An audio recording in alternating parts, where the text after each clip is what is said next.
Hello everyone, welcome to home scientist. तो आज से हम लोग एक नया कंसेप्ट स्टार्ट कर रहे हैं जिसके अंदर हम लोग पढ़ेंगे ह्यूमन डेवलपमेंट की थ्योरीज। ओके, ये जो टॉपिक है ये हमारे एग्जाम के हिसाब से बहुत ज़्यादा इम्पोर्टेंट है, क्योंकि कई बार ऐसा होता है कि बहुत सारी थ्योरीज जो हैं वो एचडी वाले पार्ट के अंदर कई सारे जो क्वेश्चन आंसर्स आते हैं वो हमारी ह्यूमन डेवलपमेंट की थ्योरी से आ जाते हैं। ठीक है, उसके इंटरनल पार्ट पूछ लेते हैं, किसने दिया है वो पूछ लेते हैं। ठीक है, और कई सारी थ्योरीज के कंसेप्ट उसमें आ जाते हैं। तो हम लोग आज से नया टॉपिक स्टार्ट कर रहे हैं। तो इसके अंदर जो हमारा पार्ट 1 है उसके अंदर मैं आज आप लोग के लिए कॉग्निटिव थ्योरी लेके आई हूँ। ठीक है, तो हम लोग स्टार्ट करते हैं कॉग्निटिव थ्योरी से। सी, कॉग्निटिव थ्योरी जो है वो दिया था हमें जेन पिगेट ने। कॉग्निटिव थ्योरी का मतलब होता है कि वो वाली थ्योरी जो कि आपके ब्रेन से रिलेटेड है। ठीक है, यानी आपने जो भी प्रोसेस सीखे हैं, अभी तक आप जिस लेवल तक पहुंचे हैं, तो उसके अंदर आपका जो ब्रेन डेवलपमेंट हुआ है वो स्लो एंड स्टडी तरीके से ब्रेन डेवलप होता है। ठीक है, तो इसमें किस किस तरीके से आपका ब्रेन का डेवलपमेंट हुआ है, जैसे आपने सबसे पहले क्या सीखा, उसके बाद में क्या प्रोसेस आपने अंडरस्टैंड किया, तो वो जो सारी चीजें आती है वो कॉग्निटिव थ्योरी के अंदर आती है। तो जेन पिगेट ने कई सारे छोटे बच्चों के ऊपर उनका डेवलपमेंट को स्टडी किया। ठीक है, और उसकी डेवलपमेंट की स्टडी करने के बाद में उन्होंने 4 स्टेजेस बताई कॉग्निटिव डेवलपमेंट की, ब्रेन डेवलपमेंट की। ठीक है, तो हम लोग पहले देखते हैं कि कॉग्निटिव थ्योरी क्या होती है, उसके बाद में हम लोग देखेंगे कि उसकी 4 स्टेजेस क्या है। ओके, तो देखते हैं। It explain how a child construct a mental model of the word, यानी किस तरीके से एक बच्चा जो है जो कि नया नया उस वर्ड में आया है, वो धीरे धीरे उस वर्ड को अंडरस्टैंड करना समझता है। ठीक है, कैसे कैसे उसको धीरे धीरे वर्ड को अंडरस्टैंड करता है। ठीक है, cognitive development involves orderly changes that take place in the way children understand the word and solve problems। ठीक है, तो ये एक तरीके से एक ऑर्डर, यानी एक सिस्टमैटिक तरीके से किसी भी चीज को, किसी भी प्रॉब्लम को सॉल्व करने के लिए, यानी पहले प्रॉब्लम को अंडरस्टैंड करना, फिर उसके क्या एस्पेक्ट हैं वो सब अंडरस्टैंड करना, फिर उसके बाद में उसका सोल्यूशन ढूंढना। तो ये एक सिस्टमैटिक मेथड है, ये एक तरीके का ऑर्डर से चल रही है वो सारी चीजें। तो इसको अंडरस्टैंड करने को ही हम लोग कॉग्निटिव डेवलपमेंट बोलते हैं। ठीक है, अब देखते हैं इसकी 4 क्या क्या स्टेजेस हैं। 4 स्टेजेस ऑफ कॉग्निटिव डेवलपमेंट। तो इसमें 4 स्टेजेस हमें जेन पिगेट ने दिया था। तो पहला स्टेज था हमारा सेंसरी मोटर स्टेज, दूसरा था हमारा प्री ऑक्यूपेशनल स्टेज, तीसरा था हमारा कॉन्क्रीट ऑपरेशनल, और चौथा था हमारा फॉर्मल ऑपरेशन। ये सबसे लोएस्ट लेवल होता है अंडरस्टैंडिंग का, और ये सबसे हाईएस्ट लेवल होता है अंडरस्टैंडिंग का। ठीक है, तो मैं इनको स्लोली आपको सारे एक्सप्लेन करती हूँ विद एग्जांपल्स, तो आपको समझ आएगा।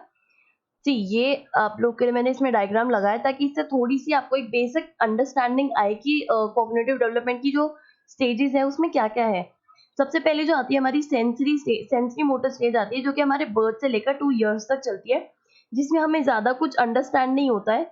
ठीक है, हमारे को बस थोड़ा-थोड़ा सा आइडिया होता चला जाता है। हमारे जो रिफ्लेक्सेस होते हैं, जितना हमें हम लोग ऑब्जर्व कर रहे होते हैं चारों तरफ से, बस उतना ही हम लोग अंडरस्टैंड कर पाते हैं। ठीक है, फिर नेक्स्ट आती है हमारी प्री ऑपरेशनल स्टेज, जिसके अंदर हम 2 से 7 साल की अंडर एज जो होती है उसके अंदर जो स्टेज चल रही होती है वो हमारी प्री ऑपरेशनल होती है। इसके अंदर क्या होता है ना, जब हम बहुत छोटे होते हैं इस टाइम तक हमको सिर्फ ये समझ आ रहा होता है कि कुछ ब्लू सा सब्सटेंस कुछ है, जो कि जिसको हम पीते तो हमारी प्यास चली जाती है, उसको हम लोग ऐसा कुछ स्पेसिफिक पता नहीं होता है हमें। ठीक है, लेकिन जब हम 2 टू 7 ईयर की स्टेज में आते हैं, यानी प्री ऑपरेशनल स्टेज में आते हैं, तो हमें समझ आता है कि इसको पानी कहते हैं। ठीक है, और ये चाहे ग्लास में आए, चाहे कटोरी में आए, चाहे बाल्टी में रहे, चाहे कैसे भी रहे, बट ये पानी ही रहता है। ठीक है, ये चीज समझ आती है। इस वक्त पे हम लोग को इतनी ज्यादा अंडरस्टैंडिंग नहीं होती है कि अगर ये बड़े क्लास में है या छोटे क्लास के अंदर है, या फिर वाइड क्लास के अंदर है, तो इसका अमाउंट सेम है या इसका अमाउंट ज्यादा है या कम है। ठीक है, लेकिन जब हम कॉन्क्रीट ऑपरेशनल स्टेट में आते हैं ना, तो हम एक तरीके से क्या है, किसी भी चीज को थोड़ा सा कंक्रीट तरीके से समझना स्टार्ट करते हैं। ठीक है, जैसे इसके अंदर आप डायग्राम में देखोगे तो ये बच्चे के हाथ में 2 ग्लासेस हैं। ठीक है, तो इससे ये पूछा जाएगा कि इस ग्लास में ज्यादा पानी है जो कि सिलेंड्रिकल लॉन्ग है, या फिर ये जो वाइड वाला ग्लास है इसमें ज्यादा पानी है। तो इस वक्त पे उस बच्चे की अंडरस्टैंडिंग ऐसी हो चुकी होती है कि वो इतना इस लेवल पर समझने लगता है कि ये लंबा है और ये वाइड है, लेकिन इन दोनों के अंदर जो पानी का अमाउंट है वो सेम है। ठीक है, फिर जब हम आते हैं नेक्स्ट फॉर्मल ऑपरेशनल स्टेज पे, तो ये होती है हमारी 12 इयर्स और अबव, यानी हमारी पूरे अडल्टहुड चलने वाली।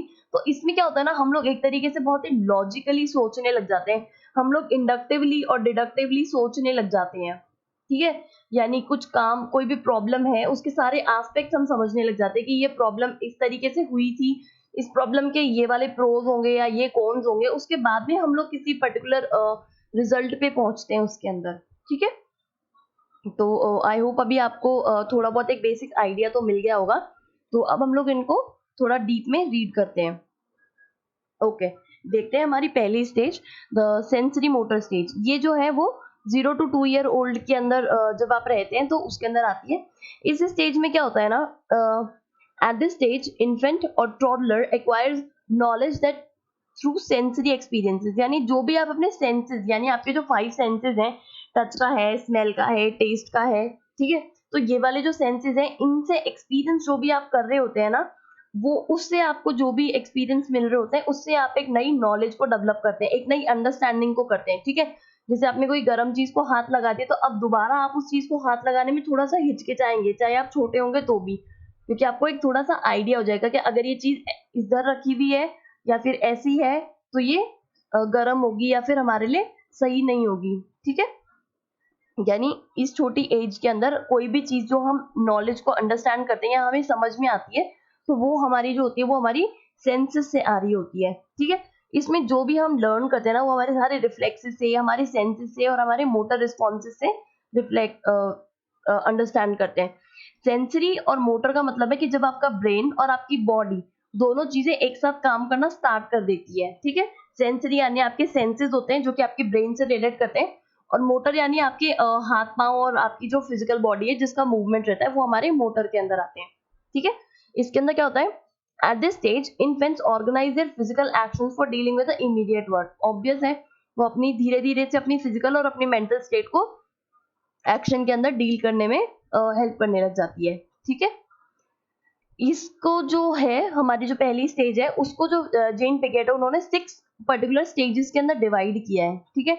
जैसे स्टेज 1 जो कि बर्थ से 1 मंथ तक होती है, जिसमें हम लोग हमारे सारे रिफ्लेक्स आ जाते हैं, जिसके अंदर हम लोग हमारा वो रूटिंग रिफ्लेक्स आता है, या फिर आपका जो आपका मिल्क ड्रिंकिंग वाला जो रिफ्लेक्स रहता है आपके, वो वाले सारे रिफ्लेक्सेस आते हैं छोटे बच्चे की अंडरस्टैंडिंग के अंदर, ठीक है। नेक्स्ट हमारी आती है स्टेज 2, जो कि हमारे 1 से लेकर 4th मंथ तक के बच्चे में आता है। इसको हम लोग बोलते हैं primary circular action. Primary circular action का ऐसा रहता है कि जैसे कुछ उस बच्चे ने कोई एक पर्टिकुलर एक्शन किया, उससे उसको कुछ आउटकम मिला। जैसे कि उसने पहली बार अपनी फिंगर को अपने माउथ में डाला, तो उसको एक अलग एक्सपीरियंस हुआ, तो ये उसका प्राइमरी सर्कुलर रिएक्शन रहता है, ठीक है। अब उसको उस चीज को उसको अंडरस्टैंडिंग तो नहीं है कि ये हुआ क्या, लेकिन उसको जो भी हुआ वो अच्छा लगा हुआ एक्शन, ठीक है। तो इससे क्या होता है ना, वो फिर बार बार अपनी उंगली को अपने मुंह में डालना स्टार्ट कर देता है, तो इसको हम लोग प्राइमरी सर्कुलर रिएक्शन बोलते हैं। देन नेक्स्ट हमारी थर्ड से आती है 4 to 10 मंथ के अंदर। इसके अंदर आती है हमारी सेकेंडरी सर्कुलर रिएक्शन। इसके अंदर क्या है ना, थोड़ा थोड़ा सा उसको अंडरस्टैंड होना स्टार्ट होता है। जैसे कि एक एग्जांपल के थ्रू इसको समझते हैं, जैसे कि किसी बच्चे के झूले के ऊपर, यानी जो क्रेडल जिसमें बच्चे रहते हैं, उसके ऊपर कोई टॉय था, तो उसका पाँव गलती से उस टॉय को टच हुआ, तो वो टॉय मूव करने लग गया। तो पहली बार तो गलती से हुआ था, लेकिन जब उसने उसको टॉय को हिलता हुआ ऑब्जर्व किया या मूव होता हुआ ऑब्जर्व किया, तो उसने फिर से उसको उसी तरीके से पाँव से झटका दिया, तो वो फिर से मूव करने लग गया, और फिर वो वापस उसको ऑब्जर्व करने लगे। तो उसको एक चीज अंडरस्टैंड हुई कि मेरे एक्शन से कुछ ना कुछ एक रिएक्शन हो रहा है, यानी अगर मैंने उस टॉय को ऐसा पाँव से या हाथ से मारा, तो वो टॉय जो है वो मूव करने लग गया, तो वो उसका सेकेंडरी सर्कुलर रिएक्शन हो गया, ठीक है। फिर जब हम लोग स्टेज 4 में आते हैं, यानी 10 to 12 मंथ्स के अंदर आते हैं, तो क्या होता है ना, एक तरीके से कोऑर्डिनेशन स्टार्ट हो जाता है सेकेंडरी स्केमा का। स्केमा का मतलब इसके अंदर क्या होता है, जो भी एक्शन जो बच्चा कर रहा होता है ना, उसको हमारे जेन पिगेट ने उस किसी पर्टिकुलर एक्शन को जो है उन्होंने स्केमा का नाम दिया है, ठीक है। स्टेज 4 में क्या होता है, इन्फेंट जो है ना, वो धीरे धीरे 2 एक्शंस को कोऑर्डिनेट करना स्टार्ट कर देता है, ठीक है।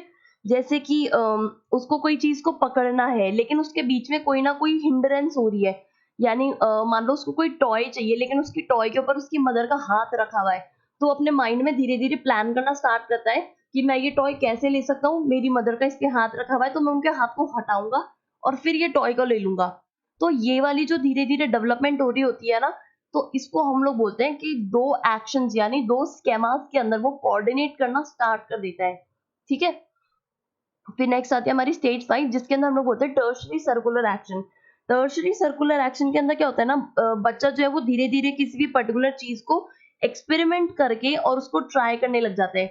जैसे कि जैसे छोटे बच्चों का ना बाथटब में नहाना बहुत पसंद होता है। जब उनको ऐसा टब में बैठा के नहलाते हैं ना, तो वो एक बार जब उस पानी वाले टब के अंदर ऐसे हाथ मार के वो पानी को उछलता हुआ देखते हैं, तो वो 2-3 बार उसको वैसे ही करते हैं। फिर जब उनको समझ आता है ना कि ओके, ऐसे करने से पानी उछल के उनकी मम्मी पे या उनके जो फादर या फिर जो भी उनका केयर टेकर होता है वो गीले हो रहे हैं, तो उसके बाद में बच्चा अलग-अलग तरीके से यानी पहले धीरे मारेगा, उसको समझ आएगा कि ठीक है इससे पानी बाहर निकल जाता है, ऐसे ऐसे करता है।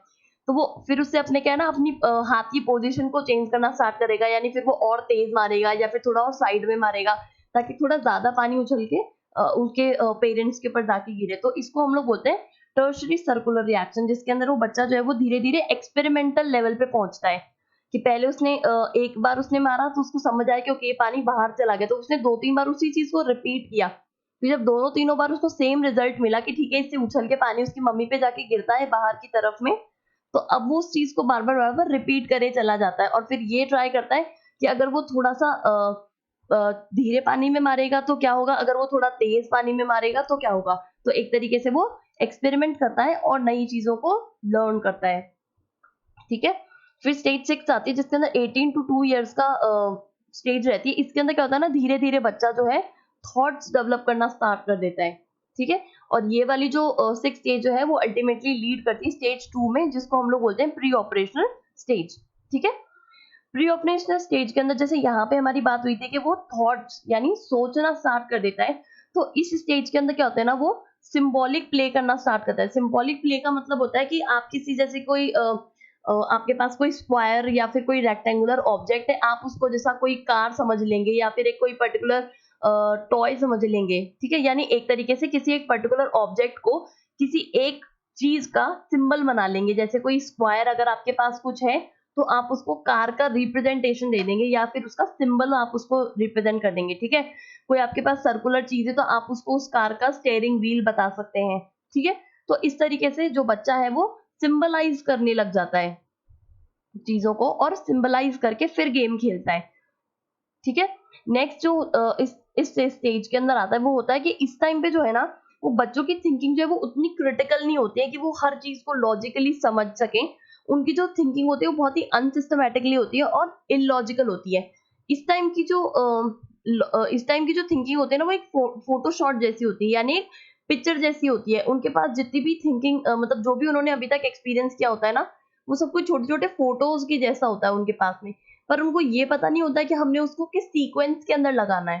ठीक है, तो वो ऐसा वो क्या है, कहीं भी कोई भी फोटो डाल देते हैं, तो उस टाइम पे क्या है, कुछ भी सिस्टमैटिक नहीं होता है उनकी लाइफ के अंदर। वो किसी भी चीज को किसी भी वक्त करने लगते हैं। तो ये मत क्योंकि उनको उस टाइम पे उतनी लॉजिकल वाली थिंकिंग नहीं होती है, तो वो बस अपनी उन फोटोज को या फिर जो भी उन्होंने लर्निंग करी है ना, उसको बस रैंडमली प्लेस करते चले जाते हैं। ठीक है, इस टाइम पे क्या होता है ना, वो सोच नहीं पाते हैं उस जितना उनको दिख रहा है, बस उनके लिए वही सच होता है। मतलब they can not think beyond what they see, यानी जो उन्होंने देख लिया ना उनके लिए वही सच है। बस इस चीज को मान के वो लोग काम करते चले जाते हैं, यानी वो ज्यादा उस चीज को अंदर डेप्थ में जाके ये नहीं सोचते कि अच्छा ये काम ऐसे क्यों नहीं हुआ या फिर ये ऐसे हो जाता तो क्या होता।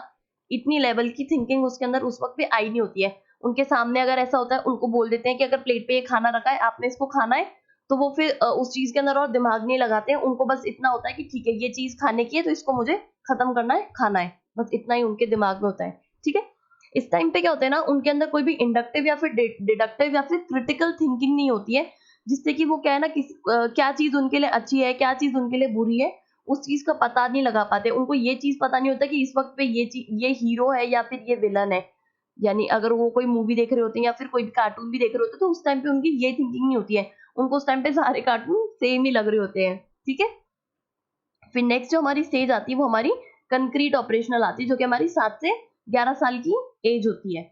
इसके अंदर क्या होता है ना, बच्चा धीरे धीरे सोचना स्टार्ट कर देता है। इस टाइम पे अगर वो कार्टून देख रहा होता है तो उसके अंदर वो चीज वो चीज को रिलेट करने लग जाता है। वो चीज के अंदर जैसे जो यहाँ पे उसकी इलॉजिकल और बहुत ही अनसिस्टमैटिक वाली थिंकिंग थी, वो यहाँ पे सिस्टमैटिक थिंकिंग के अंदर कन्वर्ट हो जाती है। ठीक है, अब जो उसकी जो हमने ऊपर बात करी थी कि फोटोज की जैसे उसकी थिंकिंग, उसकी जो नॉलेज थी वो अब जो है वो एकदम मूवी के जैसे उसके सामने होती है।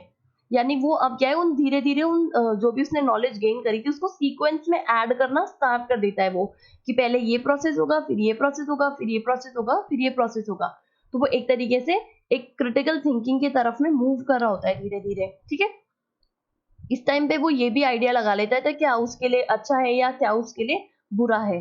ठीक है, जैसे कि हमने ऊपर कार्टून की बात करी थी कि उस टाइम जब वो सेकंड स्टेज के अंदर है, प्री ऑपरेशनल के अंदर, तो वो ये आइडिया नहीं लगा पाता है कि क्या उसके लिए अच्छा है, क्या उसके लिए बुरा है, या फिर किसी कार्टून के अंदर कौन सा विलन है या कौन सा हीरो है। लेकिन जब वो कॉन्क्रीट ऑपरेशनल स्टेज में आता है तो उसको ये पता चल जाता है कि ये वाला कार्टून बुरा है और ये वाला कार्टून अच्छा है, ऐसा करके। ठीक है, कंक्रीट ऑपरेशनल जो स्टेज होते हैं ना, इसके अंदर जो बच्चा है वो रिवर्सिबिलिटी गेन करता है। रिवर्सिबिलिटी का गेन का मतलब क्या होता है कि जैसे मैंने आपको यहाँ पे बताया कि इस टाइम पे जो आपकी थिंकिंग होती है वो आपके सामने एक फिल्म की जैसे चल रही होती है, यानी आप उन फोटो शॉट्स को एक सीक्वेंस में लगाना स्टार्ट कर देते हैं। तो इसको रिवर्सिबिलिटी का मतलब क्या होता है कि आपने सीक्वेंस, आपने किसी एक फिल्म को या फिर आपकी सारी जितनी भी आपने अंडरस्टैंडिंग करी उसको सारी को सीक्वेंस में लगाया, तो आपने उसको सीधा पढ़ा तो भी वो आपको समझ आ गई, और आप में ये एक कैपेबिलिटी भी आ जाती है कि अगर आप उस सीक्वेंस को उल्टा उल्टा समझने की कोशिश करोगे तो भी वो आपको समझ आ जाएगी। ठीक है, यानी इसमें क्या होता है ना कि चाइल्ड अगर किसी सीरीज के अंदर किसी एक्शन को लगा रहा है तो अगर वो उसको रिवर्स भी कर देगा तो भी वो उसको समझ आ जाएगी, क्योंकि वो उस चीज को क्या है, थोड़ा सा समझ चुका है, उसकी थिंकिंग लेवल बढ़ चुकी है।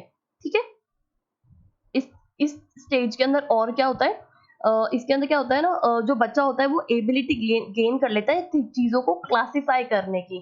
ठीक है, क्लासिफाई कैसे, कि अगर हमने उसके सामने बहुत सारी बॉल्स रख दी, कुछ रेड, कुछ ब्लू, कुछ व्हाइट, कुछ अलग अलग कलर्स की, तो अगर हम उसको बोलेंगे ना कि आप इसमें से रेड बॉल अलग कर दो, या फिर आप इसमें से ब्लू बॉल अलग कर दो, या फिर ग्रीन बॉल अलग कर दो, तो बच्चा उसके अंदर कलर, शेप और साइज से क्लासिफाई करने की अंडरस्टैंडिंग आ जाती है उसको। क्या हमने उसको बोला कि सर्कल वाली चीजें एक जगह पे करो, स्क्वायर वाली एक जगह पे करो, ट्रायंगल वाली एक जगह पे, तो वो बच्चा जो है वो उसके अंदर ये चीज की एबिलिटी आ जाती है कि वो उन चीजों को क्लासिफाई कर पाए कलर पे, शेप पे, साइज पे, या फिर और भी दूसरी चीजों के ऊपर।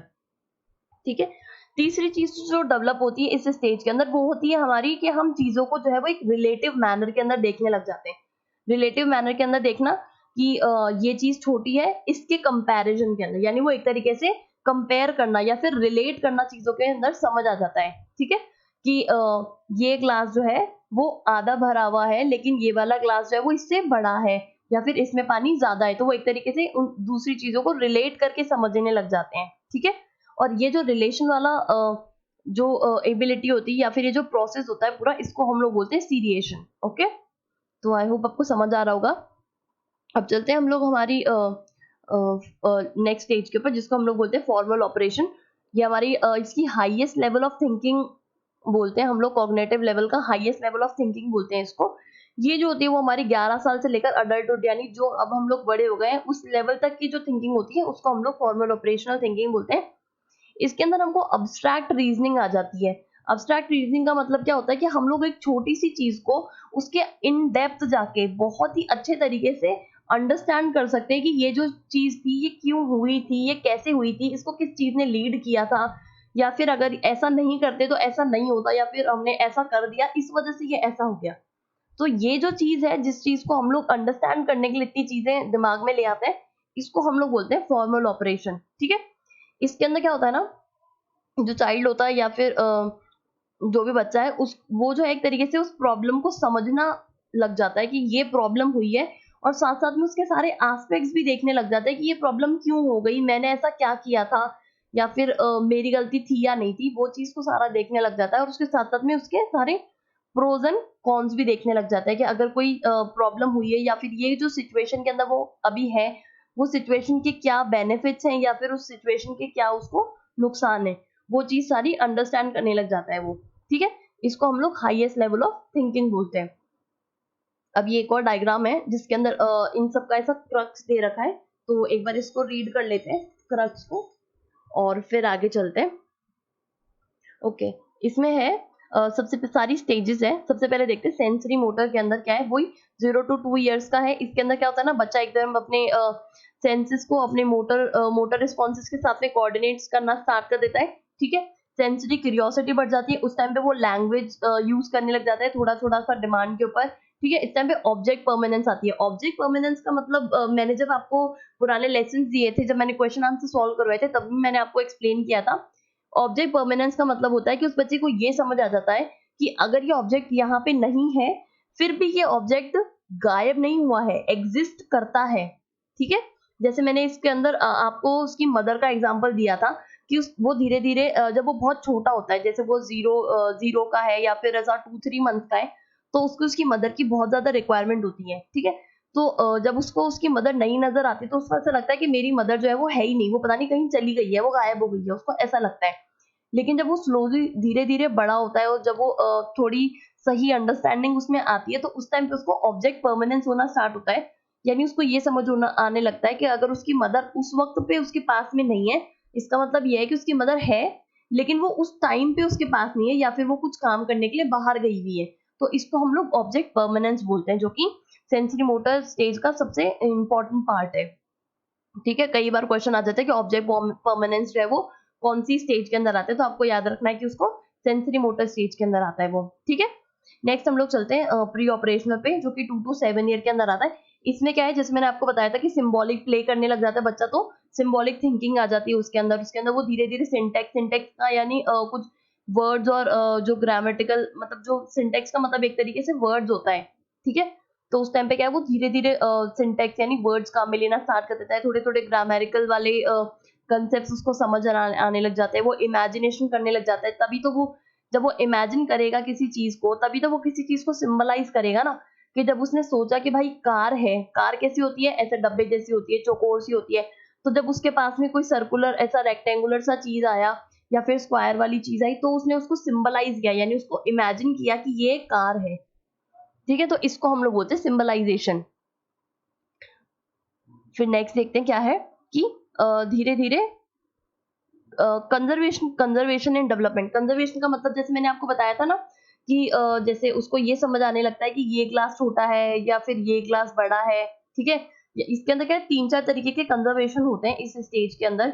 जैसे कि वो जो बच्चा होता है उसको वेट के हिसाब से कंजर्वेशन आना स्टार्ट हो जाता है, कि अगर उसके सामने 2 ऑब्जेक्ट रखे हैं और उसको बोला कि अब आप इन दोनों को उठा के देखो और बताओ कि इसका वेट सेम है या नहीं है, तो बच्चा के अंदर इतनी थिंकिंग आ जाती है कि वो ये बता पाता है कि हाँ ठीक है, ये दोनों के अंदर वेट सेम है, ठीक है। अगर उसके सामने 2 बड़े-बड़े ऐसे लंबे रस्सियाँ रख दी जाए, ठीक है, तो वो एक तरीके से उनको कंपेयर करके ये बता सकता है कि ठीक है, ये वाली जो है वो रस्सी लंबी है और ये वाली रस्सी छोटी है। तो एक तरीके से उसको लेंथ का, उसको मास का, उसको ऑब्जेक्ट का, इन सारी चीज़ों का जो है वो कंजर्वेशन करना आ जाता है, ठीक है। नेक्स्ट हम लोग देखते हैं concrete operation. Concrete operational 7 year old वाली एज के अंदर हो रहा था, जिसके अंदर हमको ये समझ आने लग जाता है कि हम धीरे धीरे कंसेप्ट समझने लग जाते हैं, ठीक है। सिचुएशन समझने लग जाते हैं। Time space quality are understood and can be applied not as independent concept. यानी उसके अंदर आप लोग समझ तो रहे होते हैं, लेकिन एक बहुत ही एब्स्ट्रैक्ट लेवल के ऊपर आके इतनी समझ नहीं आती है, बट थोड़ा थोड़ा सा आप लोग अंडरस्टैंड करने लग जाते हैं, ठीक है। नेक्स्ट आती है हमारी फॉर्मल ऑपरेशन, जिसको हम लोग हाईएस्ट लेवल ऑफ अंडरस्टैंडिंग बोलते हैं 11 से ओल्डर ईयर्स तक। इसके अंदर हम लोग थ्योरेटिकल चीजें समझने लग जाते हैं, या फिर हाइपोथेटिकल सिचुएशंस बना के उसको समझने लग जाते हैं। अब्स्ट्रैक्ट लॉजिकल रीजनिंग होने लग जाती है इसके अंदर, ठीक है।